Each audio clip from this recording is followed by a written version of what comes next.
Welcome everyone to week 4 of the Sprout Quilt Challenge 2025.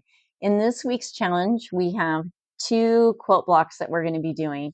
The first one was designed by Meg at So Simply Meg, and it is an old Maids Puzzle block. I have to say, I really enjoyed creating this block, and I think it just turned out beautiful. And then secondly is a Carpenters Square Block, and this was designed by Jody at Gingerberry Quilts.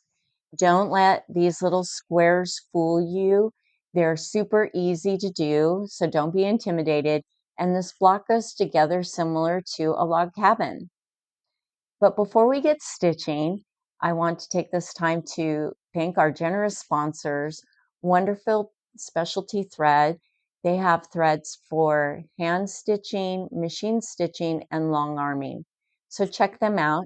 And then Jody at Gingerberry Quilts has donated some long arming services and a fat quarter bundle. So let's get stitching. Now that we have all of our pieces cut for this old Maids puzzle block, we will start by constructing our half square triangles, and we will use one background fabric with one colored fabric, right sides together, and we're going to sew from corner to corner, and then we'll trim off, leaving a 1/4 of an inch seam allowance. Now that we have our background fabric and our colored fabric sewn together, you're with a 1/4 of an inch seam allowance from corner to corner. And I recommend just going off a couple of threads to the right side of your point so that when you turn your block open, um, it just makes the block that much more square. So we trim off that excess, that just goes to waste. And now we can press our seams and square up our blocks. So now that we have this unit, which is unit A assembled, you'll notice that the half square triangle, the orientation of the red or fabric F to the 2 side triangles, which are the background fabric. And then we're going to attach fabric D, which is our indigo, to the bottom.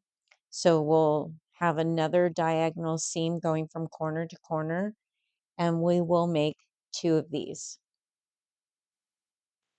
So now that we have unit A all sewn together, one of the tips I wanted to share with you to get these really nice points that you can see here is when you stitch, if you stitch on this side of the half square triangle and you want to just be a couple of threads off of the point,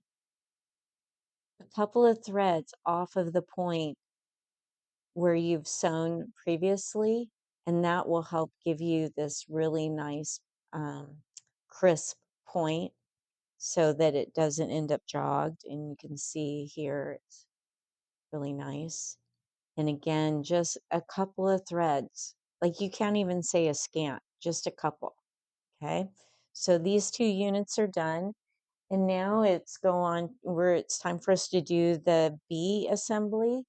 So we need one of each one of these, and they're going to be oriented like this, and 2 of the background fabrics, like so. So we'll sew these together and then sew the 4 patch together. Now we have our unit B all completed, and I didn't want any of my seams to show through on the off-white background.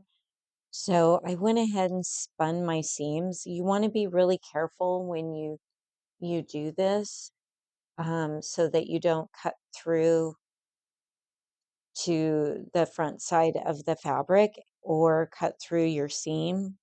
But this way I could press my fabrics towards the colored side so that they didn't show through.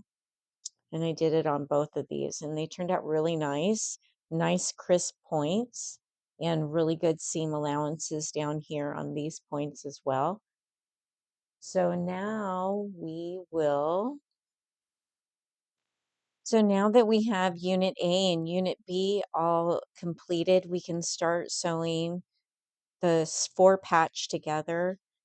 And just like so, we'll do these 2 and then the center seam and we'll be all done. We've now got this Old Maids puzzle block all completed. It was so much fun and so satisfying to create these really nice points. So I'm hoping that some of the tips that I gave you will help you increase your accuracy on your points. I want to thank Meg from So Simply Meg for designing this block for our Sprout Quilt Challenge. And now it's time to start our Carpenter Square block. And this was designed by Jody at Gingerberry Quilts. And we have all of our pieces cut out here. Again, we have our paprika being used for this center square. We have our off-white squares here, and the blue or the indigo is our background, and the sky blue will be used for these, and the antique gold for this. So let's get sewing.